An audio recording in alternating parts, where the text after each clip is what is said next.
Buenas tardes, bienvenidos ya y sin más, creo que lo mejor es empezar, porque don Ricardo siempre sale más tarde, digamos, de lo que es la facultad y por eso llega unos minutos más tarde.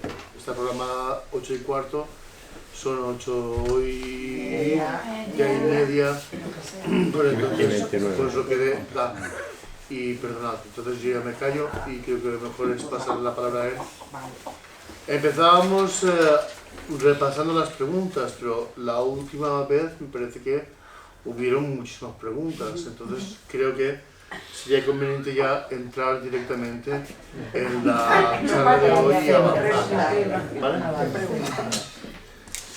Sí, bien, pues eso, disculpad pero es que esta tarde no vengo de la facultad, vengo de una reunión en la Universidad Católica y he tenido que atravesar por calles que ya están cortadas y es imposible. Y entonces, normalmente como a la facultad vengo muy temprano por la tarde, pues simplemente cruzar y suelo llegar puntual, pero hoy ha sido imposible y creí que no iba a llegar, pero bueno.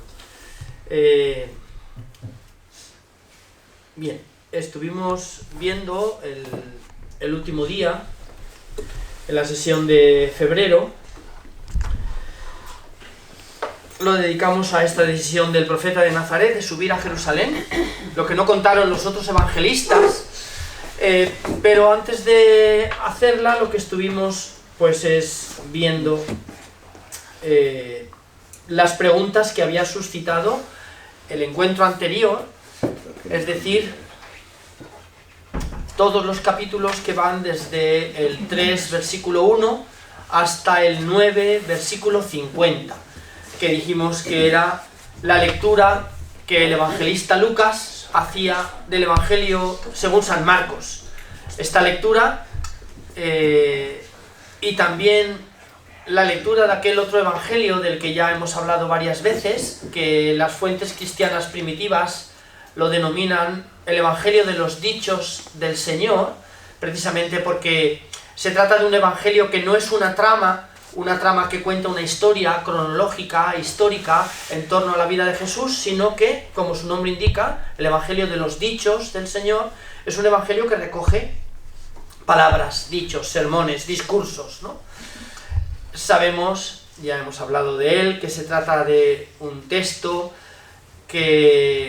en el que coinciden San Mateo y San Lucas, es decir, los dos lo tuvieron a la vista al componer sus respectivos evangelios. Se trata de un contenido que no puede haberles llegado a los evangelistas por tradición oral, porque por tradición oral habría muchas divergencias entre ellos. La historia sería la misma, sería una historia muy semejante, pero no sería tan exactamente igual como la encontramos en estos dos evangelios, ¿no? Es como si ya en el primer encuentro que tuvimos, que hablamos de este documento Q, que es como le llama la teología actual, la investigación bíblica actual, a ese relato que habría sido, junto con el Evangelio de San Marcos, la base de los evangelios de San Mateo y de San Lucas. Ya estuve diciendo que si antes de irnos yo os contara una historia y os dijera que la pusierais por escrito, pues seguro que sería una historia muy diferente la de cada uno de vosotros, de vosotras, ¿no? Tendría muchas cosas vuestras, ¿no? De lo que uno ha conseguido retener, de la historia que he contado, de los personajes, de la relación entre ellos, de cómo escribirla. Cada uno lo haría con sus propias palabras, con su forma de escribir. Si por el contrario, en vez de hacer esto, contaros la historia, os la diera escrita en un papel y os dijera copiadla, pues vuestras historias serían prácticamente la misma, ¿no? Aún así, ninguna sería exactamente igual, pero serían casi iguales, ¿no? Esto es lo que sucede con ese evangelio que encontramos oculto entre las líneas del Evangelio de San Mateo y del Evangelio de San Lucas. Y esos capítulos que van desde el capítulo 3, versículo 1 de San Lucas hasta el capítulo 9, versículo 50, San Lucas lee el Evangelio de Marcos y lee también este Evangelio y cuenta la historia de Jesús, pero evidentemente, y esto es otro de los rasgos de los que hablábamos al principio de nuestro curso, y es que hoy la investigación bíblica también reconoce que además del Evangelio según San Marcos y del Evangelio de los dichos del Señor, es decir, el documento Q, San Lucas habría tenido otra fuente que la investigación bíblica denomina la fuente L. Evidentemente la denomina fuente L por Lucas, igual que en Mateo se denomina fuente M, ¿no?, para el Evangelio de Mateo, es decir, una fuente distinta del Evangelio de Marcos y de este documento Q, y que recogería probablemente también historias que pudo investigar San Lucas. De hecho, ese fue su propósito. Si recordáis, cuando leíamos el prólogo, él lo afirma explícitamente: muchos otros antes que yo han emprendido esta tarea de poner por escrito lo que Jesús hizo y lo que Jesús dijo, según nos lo transmitieron quienes fueron testigos oculares, apartándose él, es decir, confesando que él no fue testigo de los acontecimientos, y después de haberlo investigado cuidadosamente. Te lo escribo, querido Teófilo, para que comprendas la solidez de las enseñanzas que has recibido. Esos son los primeros 4 versículos del prólogo del Evangelio, en donde muy probablemente esto explicaría también rasgos característicos de la redacción de San Lucas que no encontramos en ningún otro.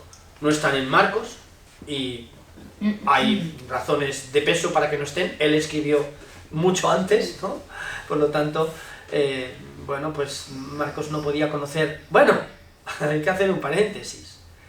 Marcos no podía, en la parroquia originaria de Don Aquilino, que estamos haciendo un curso sobre el Evangelio según San Marcos, que es el Evangelio del ciclo litúrgico, ahí sabemos que el último capítulo del Evangelio según San Marcos, el capítulo 16, que tenía 2 finales, los manuscritos primeros recogen un final en el versículo 8, las mujeres entraron al sepulcro y viendo que no estaba el cuerpo de Jesús, horrorizadas, salieron y decidieron no decirle nada a nadie. Pero el Evangelio de hoy, de San Marcos, no termina ahí.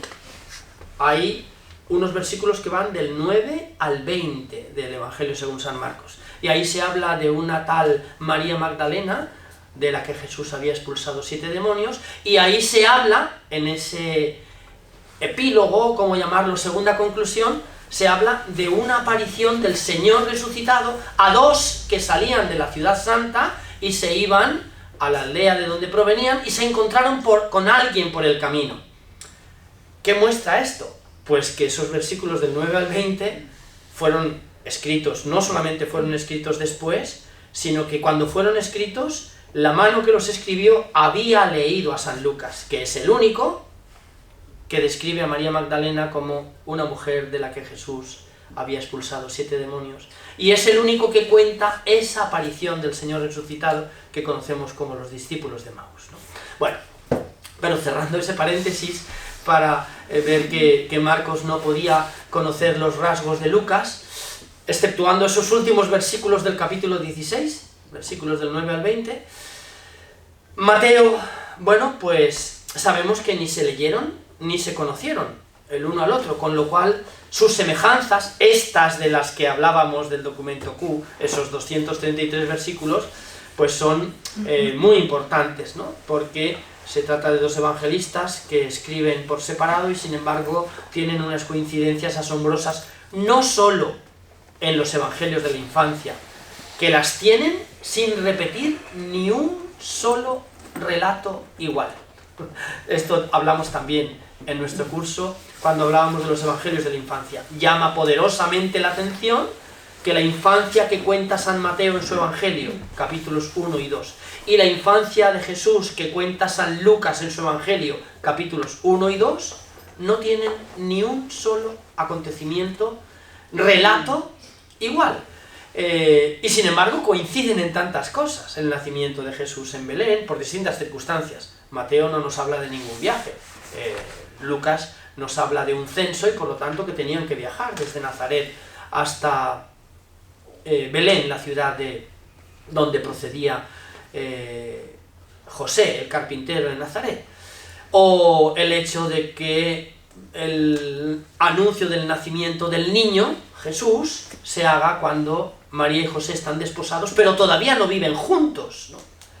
Y por lo tanto, con una complicación enorme de explicar lo que estaba sucediendo, ¿no? Desde un punto de vista legal en Israel. De modo que, bueno, pues Mateo y Lucas por otro lado y Juan por otro lado. Lo cierto es que el evangelista San Lucas hace esa lectura del Evangelio según San Marcos que estuvimos viendo y de la que formulasteis tantas preguntas el día pasado, ¿no? Prácticamente nos quedamos simplemente en esas preguntas y sí que leímos el relato, a mi juicio, clave de la redacción de San Lucas, que es ese capítulo 4, en donde Jesús llega a su pueblo, a Nazaret, al menos al pueblo donde se había criado, ¿no? Y crecido, y como era el día de sábado, se pone en pie para hacer la lectura de la ley y nos dice el texto de San Lucas, le entregan el rollo del profeta Isaías y desenrollándolo encontró aquel pasaje donde dice: el Espíritu del Señor está sobre mí porque me ha ungido para evangelizar a los pobres, para devolver la vista a los ciegos, para anunciar el año de gracia del Señor. Y nos quedamos pues contemplando esa perícopa, ese fragmento del Evangelio tan importante que es clave para comprender los acentos que tiene el Evangelio según San Lucas. Todavía no he tenido tiempo de decírselo a mi querido Gonzalo, pero nos acaban de enviar las pruebas de imprenta del libro en el que hemos escrito de homenaje a Juan Miguel, y él ha escrito un artículo y yo tengo otro también, y digo esto porque, bueno, pues tiene que ver precisamente con todo esto, ¿no? Los textos que le hemos dedicado a este compañero, amigo, maestro de todos nosotros en la Facultad de Teología. Y bueno, pues estuvimos viendo esta explicación que da San Lucas de esos acentos lucanos, ¿no? Los pobres, la universalidad, esta especie de inclinación del Dios del que habla San Lucas por los pobres, por las mujeres, por los pecadores, por los marginados, por los enfermos. Todos eran gente proscrita y grupos de gente que no tenían cabida en los ámbitos religiosos, ni tampoco en la celebración ritual, tanto la que se llevaba a cabo en la sinagoga como la que se llevaba a cabo en el templo de Jerusalén, que todavía está en pie, ¿no? De modo que bueno, pues esto es lo que estuvimos viendo el día pasado, y hoy vamos a avanzar un poco más para pues mostrar esta parte que es la específica de Lucas. Si a mí me dijeran ¿qué dice San Lucas que no digan los otros? Pues es lo que tenemos en esta parte del Evangelio que hoy contemplamos, ¿no? Desde el capítulo 9, versículo 51, hasta el final del capítulo 18. Algunos proponen el capítulo 19, bueno, ahí hay una discusión. Dicen que es imposible que dos biblistas digan lo mismo sobre un texto. Pero bueno, en cualquier caso, se trata de estos 10 o 9 capítulos en donde nos encontramos fragmentos exclusivos de Lucas. Nos encontramos prácticamente todas las parábolas, todas esas parábolas que son exclusivas suyas. El buen samaritano, en la que hoy nos detendremos un poquito también. El amigo importuno, capítulo 11, el buen samaritano, capítulo 10. El rico insensato, capítulo 12. El regreso del amo, capítulo 12 también. La higuera estéril, capítulo 13. La puerta cerrada, capítulo 13. La elección de los asientos en el convite, capítulo 14. La elección de los invitados, capítulo 14. La construcción de la torre, capítulo 14. La partida del rey hacia la guerra, también capítulo 14. La moneda perdida, capítulo 15. el hijo perdido, es decir, el hijo pródigo, también capítulo 15. Son tres las parábolas llamadas de la misericordia.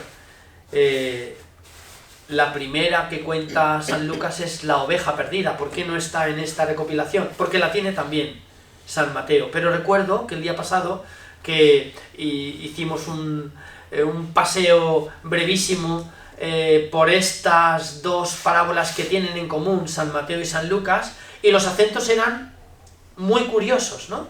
Aquella parábola de la oveja perdida, un pastor que tiene 100 ovejas, se le pierde una, deja las 99, y San Mateo decía, y si la encuentra, se va al desierto, deja las 99, y si la encuentra, es decir, podría darse la casualidad de que cuando se cansara, pues si no la había encontrado se marchara, ¿no?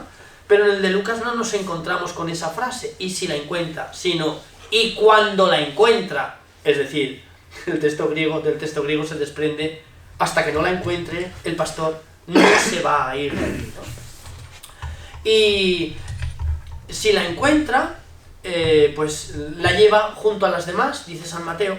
San Lucas no. Lo comunica a todos sus amigos, hace una fiesta, la carga sobre sus hombros y se reúne con las demás. Es decir, este tipo de rasgos, ¿no?, que caracterizan los dos hermanos y el padre bueno, que sería el hijo pródigo, el administrador infiel, capítulo 16, el rico Epulón y el pobre Lázaro, capítulo 16, los siervos inútiles, capítulo 17, el juez injusto, capítulo 18, el fariseo y el publicano, capítulo 18. 17 parábolas. Pero tiene una más San Lucas. Lo que pasa es que, ¿por qué no lo he leído en este grupo? Porque estas las tiene todas en este fragmento de Evangelio. Desde el capítulo 9, versículo 51, hasta el final del capítulo 18. Hay una más, que también es exclusiva, únicamente es Lucas quien la cuenta, la parábola de los dos deudores, que a San Lucas, creo yo, se le deslizó en la otra parte del Evangelio, y la tiene en el capítulo 7, ¿no? Bueno, el día pasado, que sobre todo nos centramos en la cuestión de la sinagoga de Nazaret, pasé así muy rápidamente por las parábolas. No recuerdo si nos detuvimos en la parábola de el buen samaritano. No. Vale, que es lo que haremos hoy para ver una parábola típica de San Lucas, que no cuenta ningún otro evangelista, y que se trata de algo absolutamente inaudito, tal cual, algo absolutamente inaudito, como muchas de las parábolas que cuenta, que uno diría que desde el punto de vista sociológico, desde el punto de vista de la lógica social de la época, serían absolutamente impensables, ¿no? Por ejemplo, aunque no nos detengamos en ella, el hecho de que el hijo menor, eso sí que lo vimos también, creo, la semana pasada, el mes pasado, el hijo menor pida a su padre su parte de la herencia, que la pida estando el padre vivo, y que la pida sin enterarse el hermano mayor, que era el único heredero posible de todo aquello, ¿no? Y esta parábola que cuenta San Lucas, del hijo pródigo, revela todos estos datos, con lo cual, evidentemente, que Jesús contara esa historia a sus oyentes, ya desde el principio los dejaba absolutamente desconcertados, que este es precisamente el hecho de este género literario tan peculiar israelita y de la literatura hebrea, de la literatura judía, ¿no? El hecho de contar una historia que te impacta de tal manera que te descentra y hace que uno no pueda pensar lógicamente la sucesión de acontecimientos, ¿no? Yo a veces describo en las parábolas como si uno recibiera un golpe que lo tirara por tierra y lo dejara cao inmediatamente, ¿no? Es decir, algo absolutamente desconcertante en lo que no puedes recurrir a ninguno de tus ideas, a ninguno de tus recursos para tratar de comprender lo que Jesús está diciendo, ¿no? Evidentemente, en esa historia, volviendo al hijo pródigo, ¿quién es el que obra con justicia? ¿Quién es el que se comporta honradamente como un buen hijo? Pues el hermano mayor, ¿no? El que nunca se fue, el que siempre estuvo trabajando, el que no malgastó la herencia ni la hacienda, el que estuvo siempre al lado de su padre, ¿vale? Y es curioso todo ese diálogo que hay entre los dos y los reproches, ¿no?, que le hace el hermano mayor al padre cuando se entera, porque le dicen los criados, y además jugando San Lucas también con esas palabras, ha venido tu hermano, palabra que él no repetirá cuando le haga ese reproche a su padre y dirá, y ahora viene ese hijo tuyo, ¿vale?, sin querer pronunciar. Esto evidentemente no son casualidades, ¿no? No son casualidades, en la redacción de San Lucas desde luego no lo son, son palabras elegidas, medidas, ¿no? En este texto que le hemos dedicado a nuestro amigo, el artículo que yo he escrito se titula 7 palabras de Lucas, ¿no? Con el que 7 palabras de las muchas que podría haber elegido, ¿no? Porque tiene muchas que son únicas suyas, ¿no? Y que además no solamente son únicas, sino que las repite muchísimas veces, triplicando a veces el uso de cualquier otro evangelista. Triplicando el uso de cualquier otro evangelista, ¿no? Palabras como María, oración, Jerusalén, pobre, ¿no? De manera que San Lucas tiene este tipo de relatos que nos desconciertan, es lo que pretende la parábola. Por esto, y recuerdo que el otro día en Chiribella se habló precisamente de eso, ¿no? Parábolas para que no entiendan, ¿no? Y llamaba la atención esa denominación, parábolas para que no entiendan, ¿no? Y precisamente, pues, el resultado es este, que la historia que cuenta la parábola es tan desconcertante, es decir, no, el bueno no es el mayor. El bueno no es el mayor en la historia que cuenta Jesús.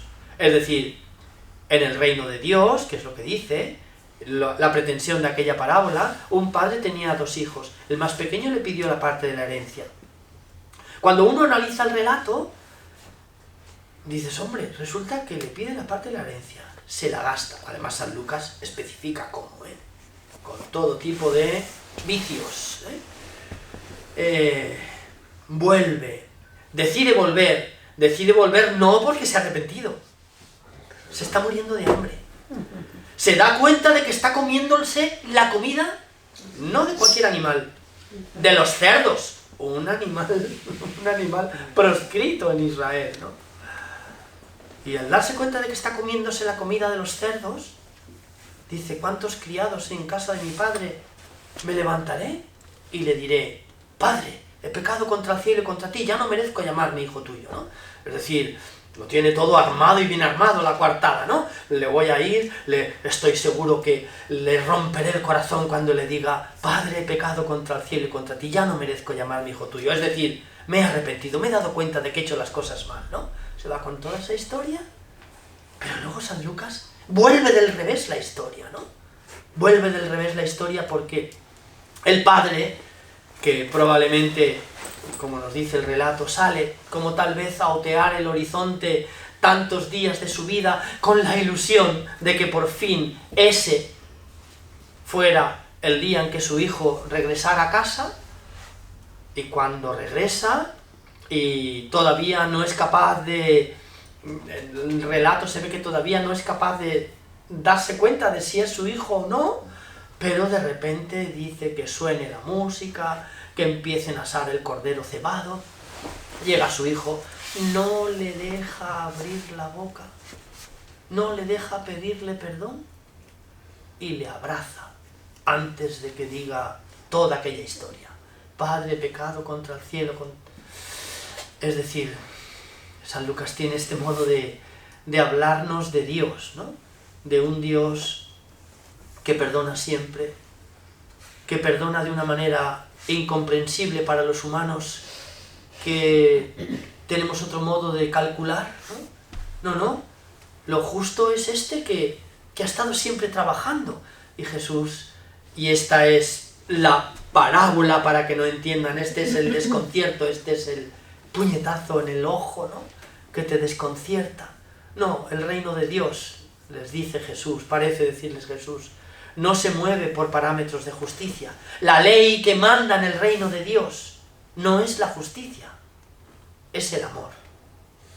Y el amor perdona siempre, hayas hecho lo que hayas hecho y te hayas equivocado con la peor de las equivocaciones. De manera que, bueno, pues, cuando uno... Otra cosa, si nuestro curso hubiera durado más, podríamos analizar, ¿no?, las 18 parábolas. Yo creo que aquí está la clave, la clave del pensamiento de San Lucas está en estas 18 parábolas que solamente cuenta él en la tradición evangélica. No cuenta ningún otro. Pero es que también es curioso estudiar las parábolas que otros cuentan y también Lucas. Porque Lucas no las cuenta igual, con esos rasgos que os decía antes, ¿no? Por ejemplo, en la parábola de el pastor que pierde una oveja, ¿no? Y tiene esos rasgos tan... Y cuando la encuentra, y la fiesta, la alegría tan maravillosa, el contarla a todos sus amigos, el hacer eso, fiesta, y el cargársela sobre sus hombros. Algo que no dicen los demás. De manera que todo esto refleja esos acentos tan importantes que tiene la redacción de este evangelista para hablarnos de Jesús. ¿Podríamos decir esto de cualquier otro evangelista? Claro, podríamos decir esto de cualquier evangelista, quiero decir. Esto no, lo mismo no, ¿vale? Lo mismo no. Pero podríamos, de cualquier evangelista, mostrar unos acentos que son propios y no los tienen los demás. Ni Marcos, ni Lucas, ni Juan, ¿no? Mateo tiene los suyos. Como es, por ejemplo, el intentar mostrar cómo en Jesús se cumplen las Escrituras. Ese fue el propósito principal de San Mateo. ¿Por qué? Porque se dirige a una comunidad que acaban de expulsar de la sinagoga. Es decir, se dirige a una comunidad, para entendernos con el lenguaje ordinario de nuestros días, que acaban de excomulgar. Les han prohibido ya reunirse a rezar con ellos. Ya no forman parte de la fe judía. Son otra cosa distinta, ¿no? Entonces, claro, imaginémonos también lo que pensarían estas personas que de repente se encuentran con que ni la tradición judía, ni Moisés, ni las Escrituras, ni su Torá, ni la pertenencia al pueblo elegido, ni la alianza, ni la certeza de la elección de Dios está ya en sus manos. Ni Moisés es su profeta, ¿no? Y San Mateo recoge todos esos ingredientes y escribe un evangelio a su comunidad en la que les habla de un Jesús mostrando cómo se cumplen las Escrituras en él. Pero no solamente esto, sino, por ejemplo, qué sé yo, el epitafio ese final que nos encontramos en el libro del Deuteronomio, cuando cuenta la muerte de Moisés, en el capítulo 34 del libro del Deuteronomio, y el relato dice: no hubo nunca, ni hay, ni habrá jamás un profeta mayor que Moisés, ¿no? Y aquel profeta que se atreva a cambiar una coma, un acento de lo que Moisés dijo, ese profeta será reo de muerte, ¿no? Pues San Mateo, por ejemplo, nos proporciona este dato sin el cual es muy difícil comprender el porqué de muchos de los antagonistas de Jesús decidieron que había que condenarle. Sermón de la montaña. Habéis oído que se dijo a los antiguos: no matarás, que es lo mismo que decir: habéis oído que Moisés dijo. Pues yo os digo. ¿Vale? Aquel profeta que se arroga el derecho de cambiar una sola, ese profeta es un falso profeta y es reo de muerte. Bueno, de modo que San Mateo tiene también un modo de contar las cosas, y de hecho hay un estribillo que una y otra vez se repite, ¿no? Como también en la primera sesión que tuvimos me refería a eso, ¿no? Así sucedió para que se cumpliera lo que dijo Dios por boca del profeta, y todo el relato del Evangelio de San Mateo va deslizándose de ese modo, ¿no? Va cambiando de profeta. Isaías: la Virgen concebirá y dará a luz un niño y le pone por nombre Emmanuel, que significa Dios con nosotros. Miqueas: y tú, Belén de Efratá, no eres la menor entre las ciudades de Judá, porque de ti ha de nacer. Y San Juan, evidentemente, también tiene una característica propia, que es mostrar, también teniendo presente que es el último de los 4 que escribe, o al menos el último de aquellos evangelios que la Iglesia descubrió en ellos, en los 4, sin querer rechazar ninguno de ellos la huella del Espíritu, ¿no? San Juan quiere contar al final, pues, que Jesús, más allá de todas las palabras que nos encontramos en el resto de evangelistas, el Señor, el Maestro, el Kyrios, el Hijo del Hombre, el Hijo de Dios, el profeta de Galilea, el profeta de Nazaret, el Salvador, más allá de todo eso es Dios, ¿no? La encarnación de Dios, Dios hecho hombre. Y por eso nos encontramos en la redacción de San Juan, cuando le preguntan a Jesús, con esa respuesta: yo soy, ¿no? Con esa respuesta que revela precisamente las palabras que Moisés escuchó en el monte Sinaí: Heyeh Hasher Heyeh, ¿no? Yo soy el que soy. Es decir, un yo soy que no es yo soy Ricardo. No, un yo soy que es el nombre de Dios, y que causa el escándalo ante el Sanedrín, que se rasga las vestiduras y les dice a los miembros del Sanedrín, el sumo sacerdote les dice al resto de miembros del Sanedrín: ¿habéis visto? Ha blasfemado. ¿Qué más pruebas necesitamos? Acabemos con él. Capítulo 11 del Evangelio de San Juan. Acabemos con él. Es preferible que uno muera por el pueblo. No vaya a ser que los romanos se enojen contra nosotros y destruyan nuestro lugar sagrado. Acabemos con él. Es decir, cada uno tiene de los evangelistas una serie de acentos, y esto la Iglesia muy tempranamente fue consciente de ello. Muy probablemente hizo, por esa razón, que no se privilegiara uno de los 4 y se rechazara a los otros, como por ejemplo pretendió precisamente, y salió también en uno de los encuentros que tuvimos, en las preguntas, ¿no? Lo que pretendía hacer Marción, ¿no? Quedarse con un evangelio. Él decía el de Lucas. Decía el de Lucas porque según él era el menos judío de todos. Y luego eliminar el resto del Nuevo Testamento, excepto las cartas de San Pablo. Pero no todas las cartas de San Pablo, solo aquellas que dirigió a las comunidades, ¿no? A los romanos, a los corintios, a los tesalonicenses, a los filipenses, a los efesios, a los colosenses, a los gálatas, pero sí eliminando Timoteo y Tito y Filemón, ¿no? Timoteo, al que escribe 2, Tito y Filemón. Bueno, y la Iglesia condenó esta... De modo que muy pronto la Iglesia fue consciente de esta singularidad que tienen los 4 evangelios, ¿no? Cada uno de ellos le da un color distinto. Yo a veces trato de explicar así: el evangelio con mayúscula, es decir, la buena noticia proclamada por Jesús, y la buena noticia proclamada por la Iglesia primitiva, el evangelio con mayúscula, y los evangelios con minúscula, el de Mateo, el de Marcos, el de Lucas, el de Juan. Y pienso en ellos como el evangelio con mayúscula, con una gran jarra de agua, la misma agua, ¿no?, que se vierte en 4 vasos de colores distintos, con los colores que queramos, ¿no? Y al verterlo dentro de cada vaso, que es de colores, pues esa misma agua de la tradición que habla de Jesús tiene una coloración distinta. Los 4 evangelios son un poco así en ese sentido. Pero desde luego yo considero que el relato de Lucas lo hace con unos rasgos tan evidentes, ¿no? Y con con unos temas tan repetitivos que yo creo que está un poco como obsesionado por contar el Dios en el que él cree, contar el Dios que se desprendió de labios de Jesús y que llegó hasta sus oídos por lo que había investigado y por lo que había llegado a él por tradición oral.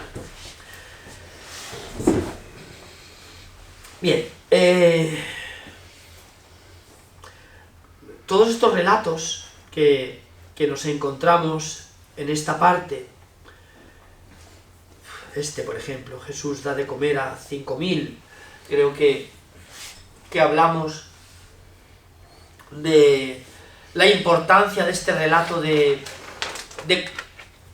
milagro, ¿no? En los milagros se suelen distinguir milagros de curaciones, ¿no? Ciegos, cojos, sordos, mancos, mudos, leprosos, muertos, es decir, los que mal llamados resucitan, ¿no? Su amigo Lázaro, el hijo de la viuda de Naín, la hija de Jairo, o enfermos en el espíritu, los exorcismos, ¿no?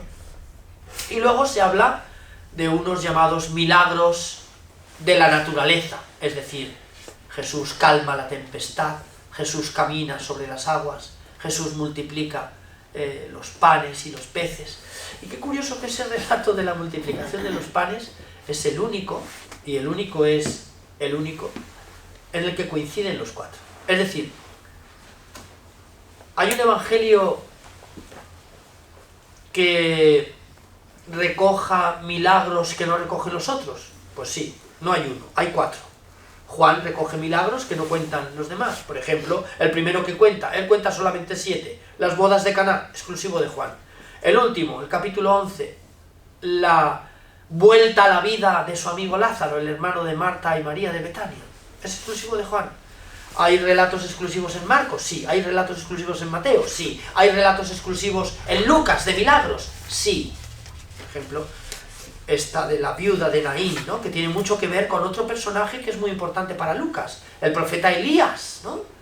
Y Eliseo, que fueron precisamente a extranjeros y también les hicieron partícipes de la gracia de Dios a estos extranjeros que ya por definición estaban alejados y no tenían, no podían, no debían tener parte en la alianza, ¿no?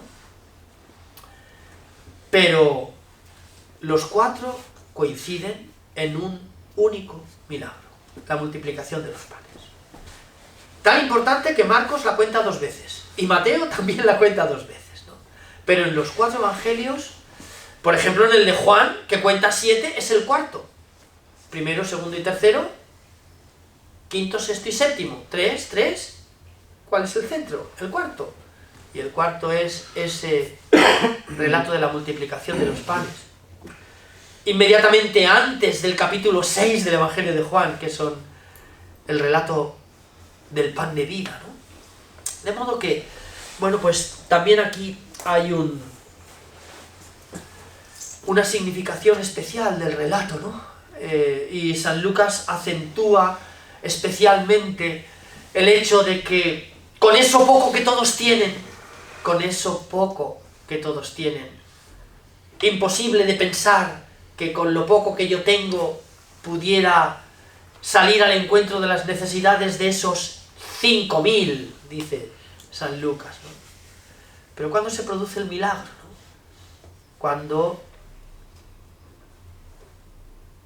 se atreven a poner en común lo poquito que cada uno tiene, ¿no? Y cuando se atreven a poner en común lo poquito que cada uno tiene, comen todos, hasta 5.000, ¿no? Casi como si dijera que la fraternidad, otro de los rasgos de San Lucas, que sobre todo desarrollará no en el Evangelio, sino en el libro de los Hechos de los Apóstoles, ¿no? Que va a ser la norma, y lo repite una y otra vez, capítulo 2, capítulo 4, los primeros creyentes lo tenían todo en común, hacían las oraciones en común, vivían con la tradición, con la enseñanza de los apóstoles, todo lo compartían, aquel que tenía bienes los vendía y lo obtenido de su precio lo ponía a los pies de los apóstoles para que fuera repartido entre todos, de manera que nadie pasara necesidad. Es decir, la fraternidad es otro de los rasgos, y en este milagro tan importante de la tradición evangélica, como digo, San Lucas le da un colorido también propio, como vemos que hace con todo lo demás, con las parábolas y con todo, ¿no?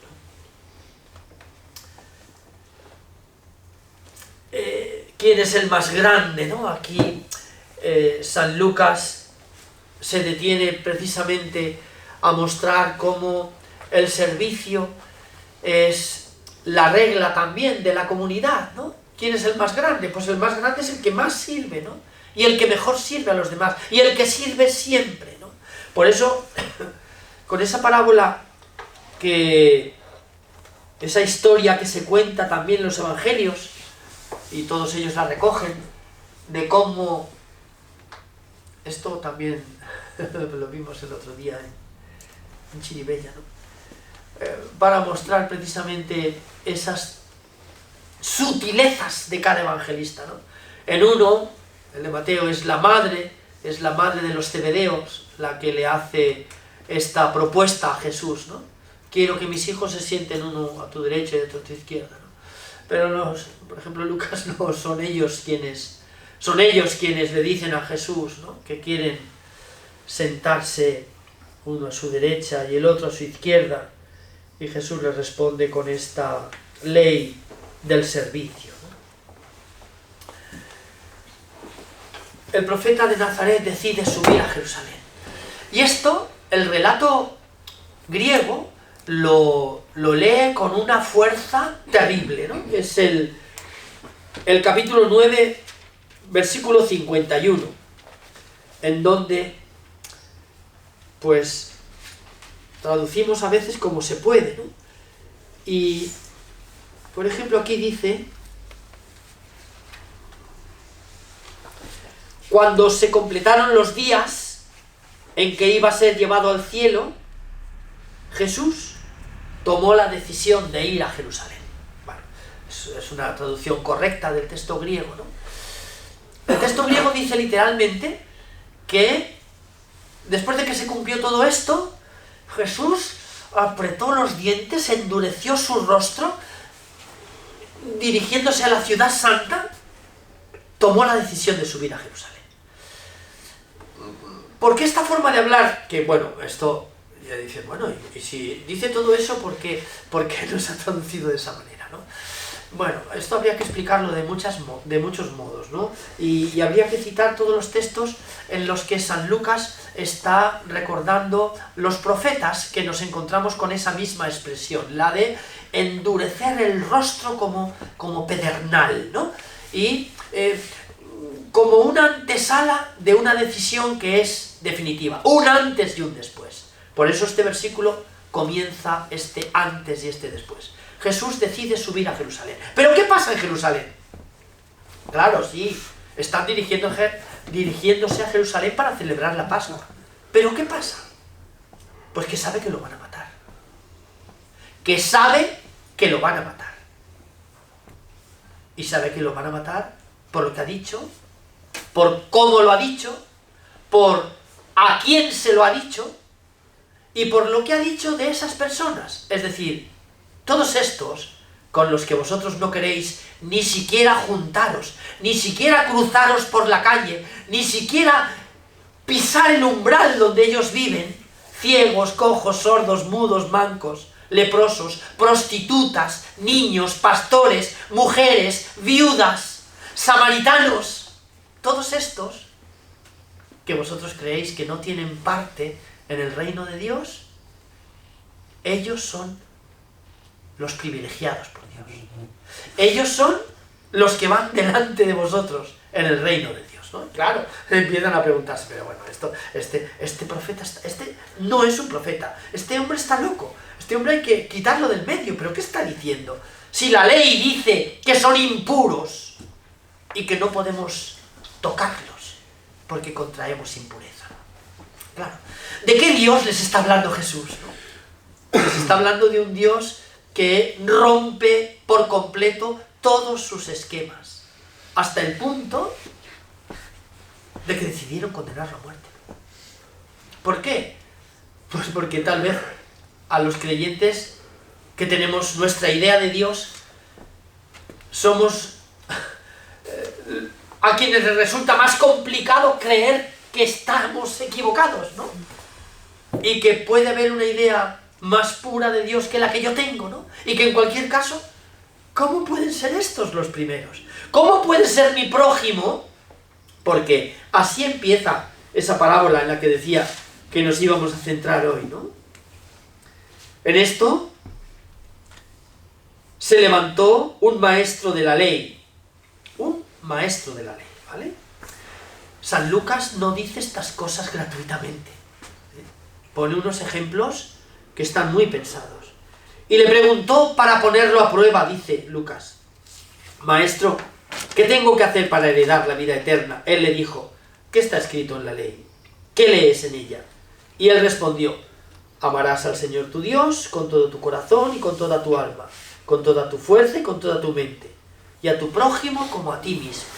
Y eso es cierto, lo dice la ley. Deuteronomio capítulo 6, versículo 4. Shema Israel, Adonai Elohim. Escucha Israel, el Señor es tu Dios. Amarás al Señor tu Dios con toda tu mente, con todo tu corazón. Estas palabras te las pondrás en la muñeca, estas palabras las pondrás en tu frente, estas palabras las pondrás en las jambas de tus puertas, estas palabras se las repetirás a tus hijos, estando en casa, acostado, levantado, cuando vayas de camino. Y al prójimo como a ti mismo. Capítulo 19, versículo 20 del libro del Levítico. Es decir, a veces se ha explicado así esta historia, ¿no? Sí, la primera parte estaba en la ley de Israel. No, está en la ley de Israel todo. Y se explicaba diciendo la novedad de Jesús, es decir, no solo Dios, amarás a Dios con todas tus fuerzas, y al prójimo como a ti mismo, ¿no? Y se decía, no, esta es la novedad de Jesús. No es cierto. Esto está también en la ley, esto está también en el Antiguo Testamento. Levítico, capítulo 19.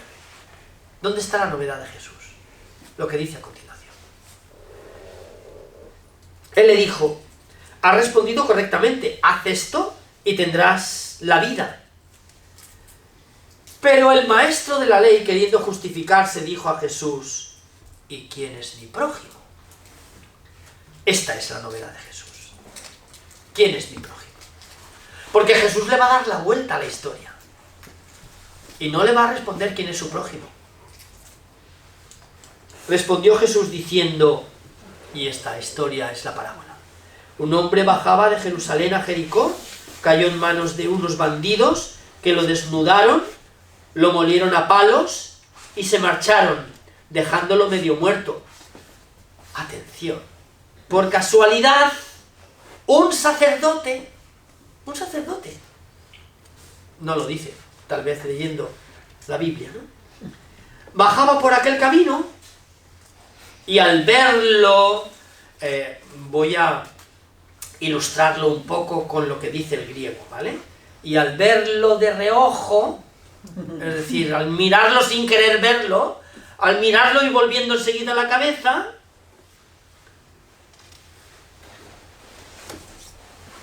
giró el rostro, dio un rodeo y pasó de largo. Y lo mismo hizo un levita. ¿Quién era un levita? Otro sacerdote. En el templo había dos clases sacerdotales. El sacerdote, que llevaba a su cargo el desarrollo del rito, de los sacrificios que se llevaban a cabo en el templo, y los levitas, que se encargaban del templo, que se encargaban del adorno del templo, de la música, de que no faltara nada de lo necesario, pero, al fin y al cabo, también clase sacerdotal, ¿vale? Lo mismo hizo un levita, que llegó a aquel sitio, y al verlo sin verlo... ¿Por qué digo al verlo sin verlo? Porque San Lucas utiliza dos verbos griegos diferentes. Dos verbos griegos diferentes, para el primero y para el segundo. Que lo ven sin querer verlo, que lo ven de reojo, o que lo ven y giran enseguida la cabeza. Eso dice ese verbo del primer paseante y del segundo. Y al verlo, giró el rostro, dio un rodeo y pasó de largo. Tercer ejemplo. Pero un samaritano. ¿Y quién es un samaritano? En primer lugar, un samaritano es un extranjero, un inmigrante.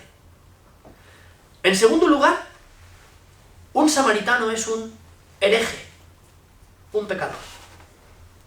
En tercer lugar, un samaritano es un enemigo, porque no es judío, es un gentil. Pero un samaritano que iba de viaje llegó a donde él estaba y al verlo, y cambia el verbo, lo vio con una mirada que no podía apartar de aquel hombre, hizo que splagnisteis, que las entrañas se le pegaran, esto que decimos a veces incluso, se me ha hecho un nudo en la garganta y no soy capaz de articular una palabra, ¿no? Este es el verbo que utiliza, splagnisteis, se le revolvieron las tripas, ¿no? Al verlo, se le revolvieron las tripas. Se compadeció de él, eso es lo que, de esta manera tan breve, ¿no? Está este splagnistei que os he dicho, ¿no? Y que son las splagna, que son las entrañas, se le pegaron, ¿no? Y le provocaron un ahogamiento que llevó a la compasión, ¿no? Llevó a no poder apartar la vista de él. Y por eso el verbo cambia del mirar de reojo y sin querer ver y girar el rostro y dar un rodeo y pasar de largo a esa mirada de ternura, de misericordia, que se hace que todas tus cosas se queden aparte. Porque lo importante ahora es quedarme con este hombre del que no puedo apartar los ojos. Esta es la diferencia. Claro, uno tendría que llenar la Biblia de notas a pie de página para explicar los verbos, ¿no? Porque el castellano no es tan rico como el griego, ¿no? Pero en el griego están esos dos verbos tan diferentes el uno del otro, ¿no?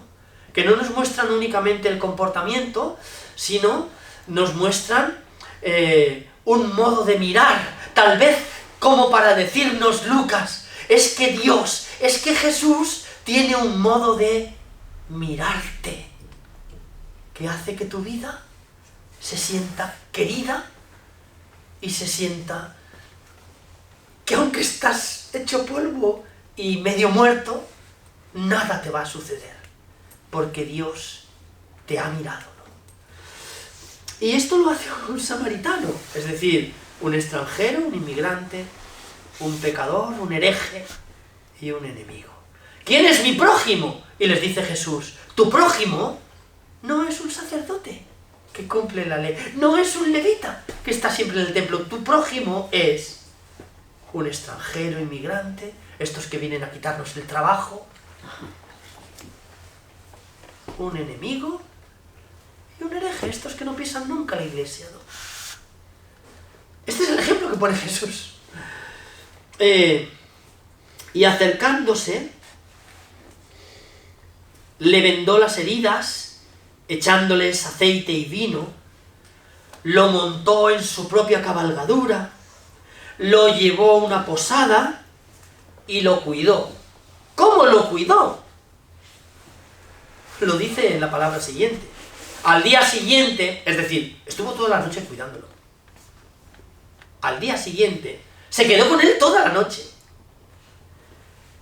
Sacando 2 denarios, se los dio al posadero y le dijo, cuida de él. Pero tampoco se quedó allí. Lo que gastes 2 denarios, un denario era el sueldo de un trabajador en un mes. El sueldo de un trabajador en un mes, y le dio 2. Y le dijo, y si gastas más, cuando vuelva, te lo pagaré. Cuida de él, y lo que gastes de más, yo te lo pagaré cuando vuelva. Es decir, no solo se quedó toda la noche, no solo le dio dinero al posadero, sino que volvió a ver qué había sido de él, ¿no? ¿De qué está hablando Jesús con esta historia? Evidentemente está hablando del Dios del que Él quiere hablarles. Este es Dios, ¿no? Un Dios que no mira a las personas, ni a lo que hicieron, ni a la prensa que tienen, ni a la clase a la que pertenecen, ni al lugar de donde proceden, ni si rezan mucho o rezan poco, ni si son santos o no.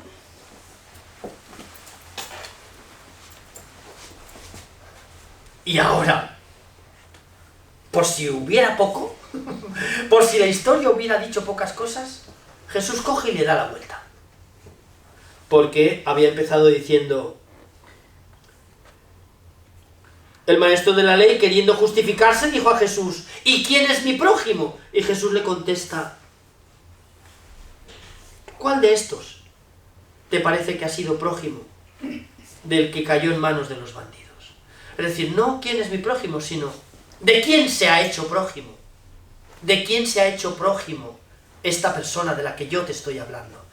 ¿De quién se ha hecho próximo? ¿De quién se ha acercado? ¿A quién se ha acercado? ¿No? Él le dijo, el que practicó la misericordia con él. De nuevo, el mismo verbo, splagnistein, ¿no? Practicar misericordia es esa mirada que uno no puede apartar del otro. En latín, misericordia, los miseri son los míseros, los que no tienen nada. ¿Y qué es misericordia? Pues poner a los míseros, poner a los pobres, cor, en el corazón. Esto es la misericordia, ¿no? Y dice, el que practicó la misericordia con él, Jesús le dijo, anda y haz tú lo mismo. Bueno, pues esta es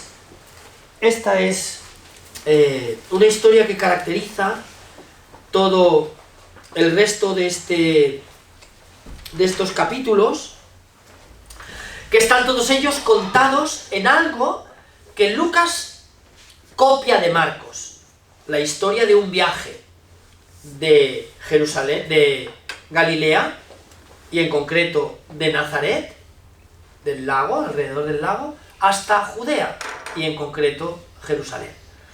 Y la cuentan Marcos, Mateo, Lucas y Juan. Pero, ¿qué sucede? Lucas hace del viaje la razón de ser del relato.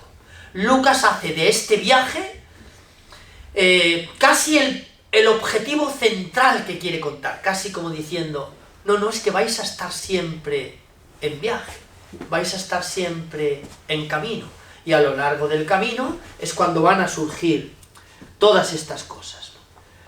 A partir de ahí está el texto con Marta y con María, el Padre Nuestro, que además sabéis que solamente tenemos dos versiones en la Biblia, la de Mateo, que está justo en el centro del Sermón de la Montaña, y la de Lucas, que está también justo en el centro del llamado Sermón de la Llanura, aquí en el capítulo 11, ¿no? Las discusiones en torno a los signos de Jesús,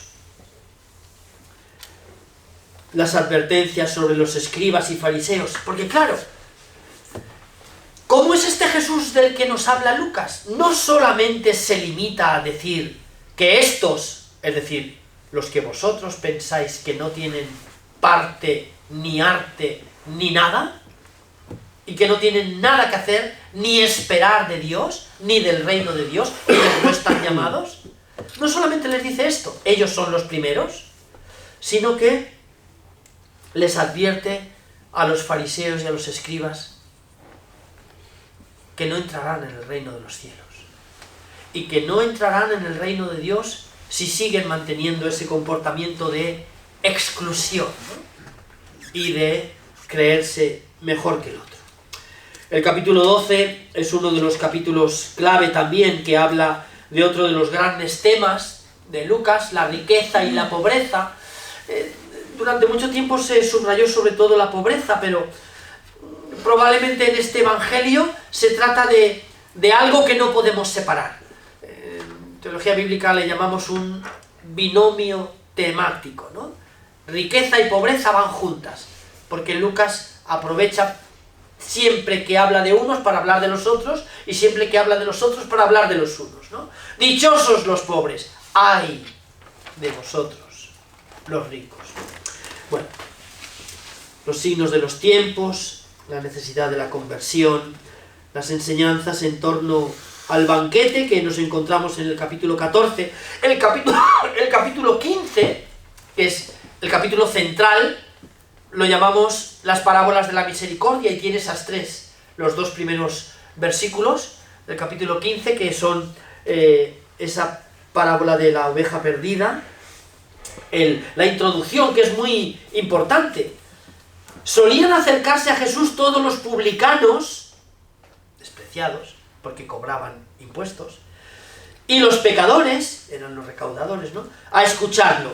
Y los fariseos y los escribas, los buenos, murmuraban diciendo: este acoge a los pecadores y come con ellos. Esto es algo también importante, termino enseguida.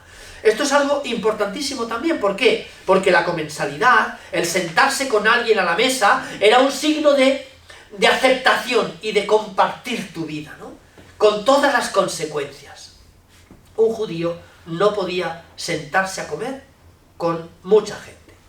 Desde luego, con ninguna de la que se sentaba Jesús a comer. Lo digo para que vayamos atando cabos, ¿no?, y viendo. A continuación cuenta esa parábola de la oveja perdida. ¿Quién de vosotros que tiene 100 ovejas y pierde una de ellas, no deja las 99 en el desierto y va tras la descarriada hasta que la encuentra? ¿Y cuándo la encuentra? Esto no lo dice Mateo. Ni el hasta que la encuentra, ni el cuándo la encuentra, ¿no? Simplemente dice, y si la encuentra.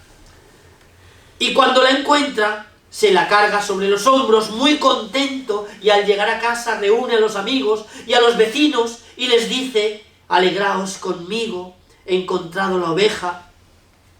La carga sobre sus hombros, y muy contento dice todo lo que he dicho.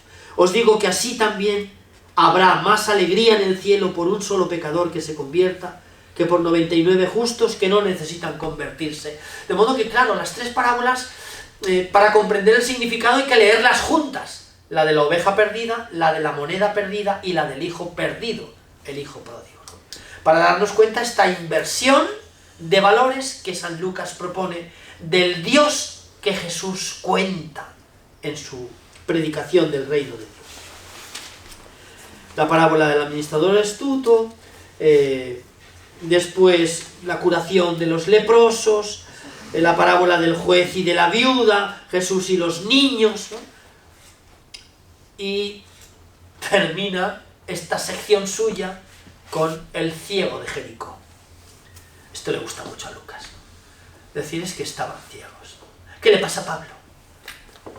Pablo se queda ciego. El más listo de los hombres se queda ciego. No le sirve de nada todo lo que sabía de la ley. Se queda ciego ante aquella voz que escucha: Saúl, Saúl, ¿por qué me persigues?, ¿no? Y cae por tierra. Y su vista, que no le fallaba nunca, se queda ciego hasta que Ananías le pone hasta que la iglesia le pone las manos en los ojos y le abre los ojos, ¿no? ¿Qué les pasaba a aquellos dos que sabían tantas cosas de Jesús sin entender nada, ¿no? Porque no reconocen a Jesús, que era ese desconocido, ¿no? Y solo cuando lo ven partir el pan, no decimos mucho más, porque será nuestro final, ¿no?, de nuestras sesiones, la parábola, el relato de la aparición de Jesús a los discípulos de Maús. Esto le gusta mucho a San Lucas. Estaban ciegos, creían saberlo todo, pero estaban ciegos. Y ese es el final que cuenta esta sección que vamos a leer durante estos días, es decir, desde el capítulo 9, versículo 51, hasta el capítulo 18, versículo 43, ¿vale? Y ya, pues en el mes de abril tendremos el relato de la pasión, pero empezaremos dedicando, como hemos hecho ya últimamente, y además está siendo muy provechoso y muy enriquecedor el dedicar esa sesión a que todos podáis pues aportar cosas, aunque no sean preguntas, sino simplemente reflexiones de vuestra lectura, ¿vale? Así es que nos quedamos aquí. Maravilloso. La presencia de todos. La fecha de abril la puedes repetir. Sí, sí, la fecha de abril la puedo decir. La puedo decir, es 12 de marzo es hoy. Mira, el 15. Y la fecha de abril es el 23 de abril. 23 de abril. Ese es San Jorge, ¿no? San Jordi. De Lucas capítulo 9, versículo 51, hasta capítulo 18, versículo 43, ¿vale? Hasta el final del capítulo 18, ¿vale? Algunos ponen allí también la parábola siguiente, que es el capítulo 19, que es Zaqueo, que es también un punto bueno, importante, pero yo lo he dejado fuera porque creo que es el punto de arranque de la última parte, ¿no? Parte de este encuentro con Zaqueo, que es importante. Bueno, el 23 de abril, si sobrevivimos a las fallas, y La Semana Santa. Y bueno, está pues, la decisión, ¿no? ¿Eh? Bueno, la pensaba por venir a todos. gracias por venir, Gracias. por vuestra Y paciencia. por vuestra atención.